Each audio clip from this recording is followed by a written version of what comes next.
Hey, what's going on? Well, you are going on. We're here to talk about Fiddler on the Roof Yes, and all we the are. other stuff you have happening. First, I just want to call attention to the fact that this guy in the promo picture does not look that much Same like guy. this guy sitting Yeah, on the not at stage. And actually, in Fiddler on the Roof, you look even different. You have this eye makeup that makes you look really Gaunt and Yeah. hungry and poor and dirty and all that stuff. And I even look more different today because I slammed my thumb in a car door on the way in here. So even more different. But I suffer from my art, so that's Wow, yikes. Will that affect your performance at all? Do you use your see. hands in the show? That'll be fine. Okay, It'll actually add to the character. You know, he probably got in a fight on the way to Untitled. Yeah, Perchik, your character, is no stranger when it comes to conflict for what he believes in. Absolutely. He's really the heart of Fiddler in a way.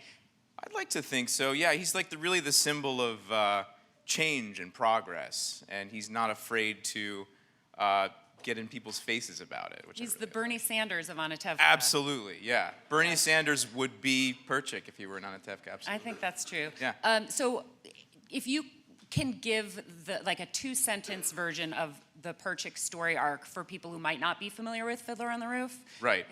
That was So great. yeah, so Perchik is the he's the socialist in the story. He comes to Anatevka. He makes his living by teaching children, and he has a very he interprets the Bible in a socialist, communist way. And so his arc in the story is that he comes to Anatevka. He's just looking for his next job to feed himself, and he ends up falling in love with the daughter of Tevye, the main guy in the show, and the middle daughter. And their relationship is great because they're two very strong-willed individuals who are always butting heads, and I think they're really attracted to each other's intellect, and so that's the love story. And then he ends up getting shipped off to Siberia after going to Kiev to fight for the cause. So. But not before really having a massive impact on Tevye and I think the town in general. Absolutely. I got to see Fiddler for the 3rd time last night. It is that good. You're going to want to go back and see it multiple times. What was special about watching it for me this time was that I focused completely on you, Yeah. even when Perchik wasn't center stage. And I was really impressed by the way that you engage in the story, even when something else is the focus. Oh, thanks. And it made me really realize how much of an impact on that world Perchik has. Act 1 closes with a big wedding scene. Yeah. Can you talk about that a little bit? Yeah, so the first big, great change that happens here is that Model and Seidel get married. And the That's great the thing, oldest daughter. The oldest daughter. And the poor Taylor, the who poor she Taylor. has chosen to marry, which the fact that she chose to marry him is Right. scandalous. Because in this society, it's all about arranged marriages, and you have to be suitable. And so they won Tevye's approval, and they're getting married because they love each other, and it's a big celebration. So it's a huge scene. There's a lot of great dancing, and then there's an argument that bubbles up. Laser Wolf, who is another character in the show, he plays the butcher. And the butcher is the man who is in love with Seidel, and he wants to marry her. Tevye doesn't approve of. He does approve of this because he's rich, and that's what's most important in this society to these people. And but he ends up revoking his offer for Seidel to marry Laser Wolf, and he lets her marry Model, who she really loves. And so there's a lot of conflict at the wedding between Laser Wolf and Tevye and the rest of the town who's at the wedding. And Perchik stands up for them. He just inserts himself right into that conversation. Absolutely, yeah. He's not afraid of that, not at all. And there's some violence that happens. We were also dealing with racism and with lack of acceptance in the community. That in these shtetls at this time, the Jews were this autonomous group that were surrounded by, they were living in these towns with non-Jews, but they didn't quite accept them. And there was also a lot of violence at the time. The pogroms is what would happen in Russia at this time. And they would, I mean, essentially what happens at the wedding is they come in and they overturn tables and they try to, you know, really screw them up. And it's really bad. And Perchik is the only one who will stand up for the people. And he gets beat up for it. He gets beat up for it. You just have to make sure that in that stage combat, they watch out for your thumb. Yeah, exactly, right.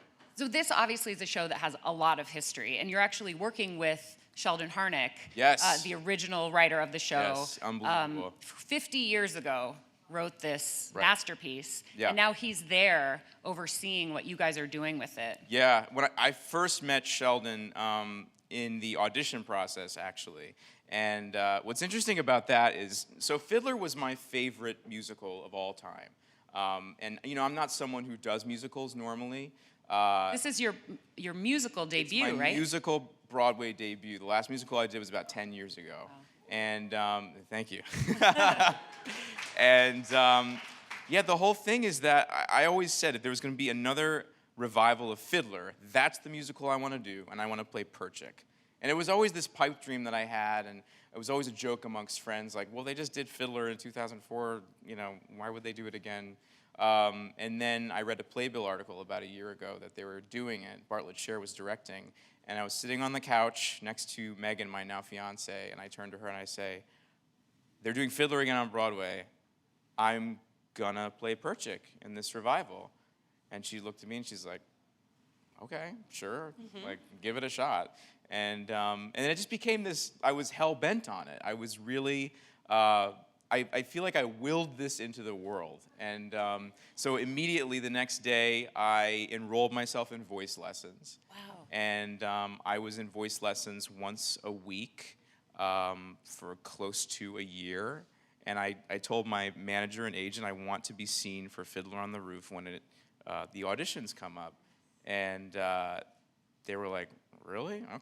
Okay, sure, whatever. Like everyone They were just like, kind of, that guy? yeah, that guy? Like what is that? So I was in voice lessons once a week. I would only sing Now I Have Everything. Which is Perchik's Perchik's song. big number. And then I finally, you know, through the audition process, I finally got to my final callback, and the whole thing was that I was trying to get my voice into a certain level, and Ted Sperling, the music director, was very close friends with my voice teacher who I was studying with, and he Is called. that how you chose the voice teacher? No, it wasn't. It was total coincidence. I mean, it was just one of those things, like the stars aligning. And he's like, here's the things that Ben needs to work on. So I did it. I worked on them, and then at the final audition, I did the song again, and Ted's like, yeah, that's great. He goes, there's a few notes that are just a little, I don't know, I feel like you're tentative or something about it. So he's like, come over to the piano, we'll play through some things, and you know, we'll sing through some things. I sang through it, and he goes, I don't know, man. He's like, it's just this note that's really bugging me. He goes, he turns to Sheldon Harnick. He goes, what do you think, Sheldon? And Sheldon goes, what?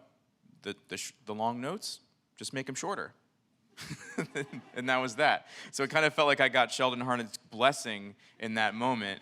And then I got the phone call later that day that I got the job. Well, I know that getting the job felt to you like a sign. And Absolutely. I use that word on purpose because I stole it from you. Yeah. There's this amazing video on YouTube of Ben on the stage at Fiddler proposing to his now fiance. That's right. And unfortunately, the YouTube video is not labeled very well. It's just called A Surprise Backstage at Fiddler. That's so right. if you search Ben Rappaport engagement video, It won't come up. It doesn't come up. I didn't know that. But if you go to the Fiddler on the Roof YouTube page, you can find it. Yeah. Tell us about the decision to do that, the process of doing it, and the feeling of getting cast in the show as the sign it was time to do it. Yeah, well, I mean, simultaneously with the process of auditioning and this just mission that I was hell-bent on, we were discovering a lot about my family history. You know, I'm Eastern European Jew, and I always knew that we came from that part of the world and that Fiddler was connected with that. But then we discovered that my great-great-grandfather wrote a novel about his experiences in his shtetl in Ukraine in the late 1800s. And it was written in Yiddish, and just this year my family had it translated to English. So that was happening all throughout this process, and I was learning a lot about this, and everything was just kind of coming together. And before my final callback, I was out with a good friend of mine. We were at lunch, and I found these words coming out of my mouth. I said, if I book Fiddler on the Roof, I'm going to propose to Megan on that stage. And sure enough, I did. So it happened, and so it's been in the works for a long time, and it's part of this whole experience for me. Just the show, connecting with my roots, and it felt like my ancestors rising up and tapping me on the shoulder, saying, "This is your time. This is what you're meant to do, and this is where you're meant to be." What a fantastic story! Thank you. So I want to switch gears away from Fiddler because you're doing so many other things. I want to make sure that we have time to get to those as well. Yeah. You just recently completed season 1 of Mr. Robot on USA. I understand season 2 is in the works. That's right. Are you filming now? Can you film with that beard on? Yeah, that's the thing. I'm supposed to go back and film an episode in the next couple of weeks. I don't know if the beard's going to be an issue yet. We'll find out. If you're watching, Sam, is this a problem? We'll talk about it, I guess. So your character Ollie is the boyfriend of the girl who's the best friend of the lead, of right? Elliot, yeah. But you're also Elliot's coworker. Yeah, I'm Elliot's coworker, and that's actually another funny audition story. So my agent sends me this script, Mr. Robot, and I read the script, and it's so cool. It's so great. And the role is for, the character's name at the time was Ali, A-L-I.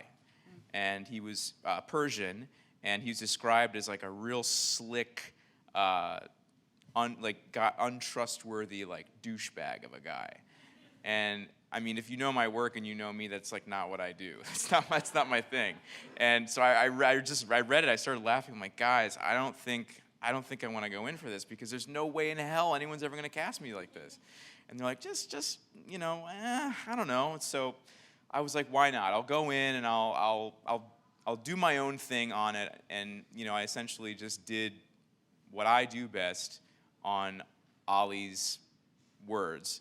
And when I got the job, I asked Sam, I was like, what made you pick me? He was like, you're the one guy who came in and didn't play, who wasn't a douchebag. And so when you're saying these words in your own sensibility, it's even funnier because it's what's coming out of your mouth, but people still like you. So it was a really interesting, weird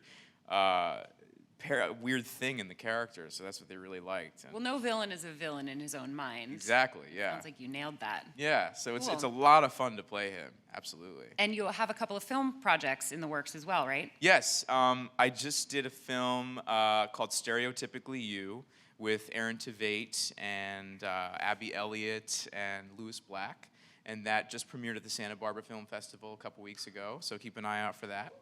And then this summer, I just filmed a film called Landing Up, where it was the first time I ever produced anything. So I'm producer on that, and I star in it with great people. Stacey Malton is a co-star, and Donnie Tenenbaum directed. And it's in post-production, and I saw a rough cut of it, and it's really cool.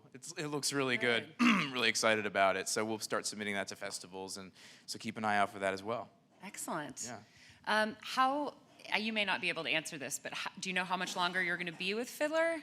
That I don't know. No idea. It's an open run, right? It's an open-ended run, so yeah, just keep coming, keep buying tickets. So I was there, like I said, last night, and I stopped by to visit with a friend of mine who works at the concession stand, the bar. And she was like, I mentioned I was interviewing Ben. She goes, oh, Ben used to work at this concession stand. That's right. Yeah. So you have gone from working Broadway concessions to starring in a Broadway musical. Yeah, at the same theater. That's amazing. Yeah, I love it. Well, I used to work at the Theater Refreshment Company, which does all the Schubert houses on Broadway. And I worked at Chicago and Mamma Mia and Shrek when it was at the Broadway Theater. And this was 2010, and I got out of Juilliard 2 years beforehand, and I was just, struggling actor, trying to make ends meet. And from that job, I booked Outsourced, which was my first big thing, and then I guess the rest is history. But I love the fact that I'm in that same theater where I sold water. It's just I love it. And Outsource ran for 22 episodes That's on right. NBC. Yeah. I realized this week that it is available for binge watching on NBC's website. Yes, it is. I watched a whole bunch of it all back to back. And again, I was like, that's the same bearded guy I'm seeing on stage. I know. I always love being able to watch the scope of an actor's work, both chronologically and also just to see how you could go from playing this silly comedy role to playing a very serious stage role. And serious is a word that I really apply to Perchik. Yeah. As I watched you last night, whether you were center stage or off in the sidelines, Perchik does not smile a lot. No. And I was waiting for the first moment that he smiles, and it's when it's like the moment he falls in love with Hadel is what it seems to me. Yeah, you pretty much hit the nail on the head. He's a character who does not know how to express his emotions. He's never experienced love in this way before, and he does not know how to be around people. And that's the most fun thing to play about him, is that he's completely socially awkward and does not know how to connect with people. And that's a blast to do as an actor. It's just so much fun. So the big Perchik song is Now I Have Everything. Yeah. And there's one line in there that I feel like really nails this. And I'm going to get the lyric wrong, but it's something like, I always wondered if there was a wife. I used to wonder, could there be a wife to share such a difficult, wandering kind of life? Right. And he found her. And he found her, exactly. But the thing that is fun in the playing of it is that just because the song happens doesn't mean that it's all of a sudden like everything's hunky-dory. Like he's really struggling with that. It's like, I found you, but I don't know what to do with this now. Like what he does is he runs out of town. He runs away, exactly. So it's even to the very end, he's still messing up left and right, you know? But all with the best intention. Exactly. So Perchik runs off to Kiev to be involved in a social movement. Right. He gets arrested. He gets sent to Siberia. Right. And then Hadel goes and joins him there. She does. We don't find out what happens to them. Have you created a story, you and Samantha Massell, who plays That's an Hadel? interesting question. Al Silber, who plays Seidel in the show, she played Hadel on the West End in 2007, and she did it for 2 years. And she's working on a series of stories about what happens to Perchik and Hadel after they leave Anatevka. Cool. And so she's shared with me some of her writings of what happens in Siberia. And I can tell you what happens at the theater is we call my dressing room Siberia. There's a big poster of a map of Siberia on there, and that's where all my creative juices flow, and I do a lot of dub smashing. Yeah, I'm so glad you mentioned that. So I don't know if you follow me on Instagram or anything, but that's become quite the obsession, and it's great because it's filmmaking. You're dealing with the frame, and I'm trying to be really creative. Like, I don't know if you caught the last couple I did with like a pineapple. That's my favorite one. Yeah. He does a duet from Rent with a pineapple. Yeah, and they're all musical theater songs too, because doing Fiddler has my secret musical theater geek has now come to the forefront. So that's my expression of it. Awesome. Yeah. Well, I think we have time for some questions from the audience. Hi, Ben. Hi. First of all, Eastern European Jews, what's up? Hey, what's up? But I just wanted to know, Bartlett Sher is one of the most celebrated directors on Broadway right now with King and I, South Pacific, Lenny Piazza. So I just wanted to know, what was it like working under him? He is I've always wanted to work with him. He's a great director for actors. He's a brilliant mind, and every time I would come home from rehearsal, I would say, I learned something today. Every time I'm in the room with him, I learn something from him. And what I really appreciated about him is he's simultaneously knows exactly what he wants and then has no clue. So he has very strong ideas about what he wants, what the production is, what the message is with this production. And at the same time, when working out a scene, it's like I'll ask him a question. So what about this? What about that? He's like, well, I don't know. I have no idea, no clue. And that juxtaposition, I think, really describes him as a director, and it's really just so thrilling to work with him. Since you mentioned the message of the production, Yeah. Can you talk at all about the framing device that's used at the beginning and the very end of the Yes. I'm sure, if you've seen it or you've read about it, we use a framing device in this production of Fiddler where Tevye comes out in a modern-day red parka and a book. And his head is not covered. His head is and not we covered. learned that Tevye always has his head covered. Right. And then we finish out the production with the same image, with this man in the red coat. And the idea here is, it's abstract, but, we start with the question, why do Fiddler on the Roof in 2015, 2016? We're a generation that is so far removed from this world. In 1964, when the play came out, there were people that remembered what it was like to live in these shtetls and what this life was like. But all those people are long gone now. So all we have are stories, and all we have are, the movie of Fiddler or whatever. And so the question, why do we do Fiddler 2015, 2016? It's incredibly relevant, especially with the refugee crisis going on, and that's very much at the forefront of our production. And also, there's so many universal themes. I mean, we're talking about equality and the strength of women. I mean, the women in this production. In Fiddler in general, it's just unbelievable what they're doing at that time. They are quite rebels, and they're great heroes for women and for people in general. Did you know that there was a song written for Perchik originally called "If I Were a Woman"? No. That was cut from like the original stage production. Really? Where he advocates for, if I was a woman, why would I have to listen to the men? And that's fantastic. Yeah. Oh my God. I did my research. That's pretty good, yeah. How about another question from the audience? Hey, thanks for being here. Did you take anything away from this production, whether it be it learning about the history, something that you didn't know, or something about yourself that you identify with in Perchik? Absolutely. Perchik, I think, has made me a stronger individual. Fortunately and unfortunately, I bring Perchik home with me every night, and my fiance is like, why are you so angry all the time? And I'm like, it's not a bad anger, it's a good anger. It's about fighting for what's right. And I'm like, but that's a good thing. You know what I mean? That's a really good thing. But also about my ancestry. I touched on it a little bit, but I became so obsessed with this that I joined Ancestry.com, and I just did the saliva DNA test that you can send in. The fact that even exists blows my mind. It's unbelievable, yeah. And I'm hell-bent on finding out these details. Like, I found out from Ancestry.com, from the census, the address where my great-grandparents lived when they came over from Russia in 1915 in the Lower East Side. And so Megan and I, the other day, were down the Lower East Side hanging out. I was like, let's find this address.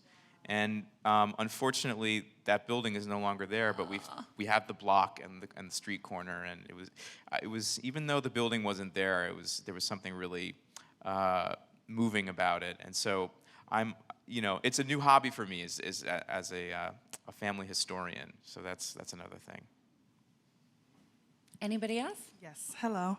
Hi. I just wanted to know, I guess, the mental process from transforming from the character on Fiddler on the Roof to your character in Mr. Robot. Yeah. Since they're so completely different with different agendas. Right. And also, did you film both Fiddler on the Roof and Mr. Robot at the same time? And if you did, how was it like, in the daytime, I guess you would be doing Mr. Robot, and then at night going on stage to do Fiddler? Well, we're about to find that out. I'm going to be doing an episode of Mr. Robot coming up in a few weeks. The first season of Mr. Robot, I was not in Fiddler yet, so I was clean-shaven and I wasn't playing Perchik yet. You're right. They're very, very, very different characters. But what's fun for me is, and what's fun as an actor, is how do you find yourself in these completely different characters. So one of my favorite things that Meryl Streep always says is You dropped something. No, but she always says, like, every character that ever was written exists in all of us. we have access to everything possible. And so for Perchik, you know, there was a lot of research involved about who these revolutionary, secular Jewish men were at this time in Russia's history. And but also it's so connected to, you know, what's happening today politically and the causes that we believe in and that we want to fight for. And Ali on Mr. Robot is totally not of that mindset. He lives on a plane of a very he has the best of intentions for himself, but he's not the sharpest tool in the drawer, and he's very much about monetary success and you know, being perceived as like, I don't know, like he would look up to someone on a reality show or like, you know, and be like, oh, I want to be like that guy. You know what I mean? He's the opposite of Perchik in He's a way. the absolute opposite of Perchik. I would love to see the two of them in a room together. It sounds like a web series to me. Oh my God, let's do it. I'm Sounds like a down. dub smash.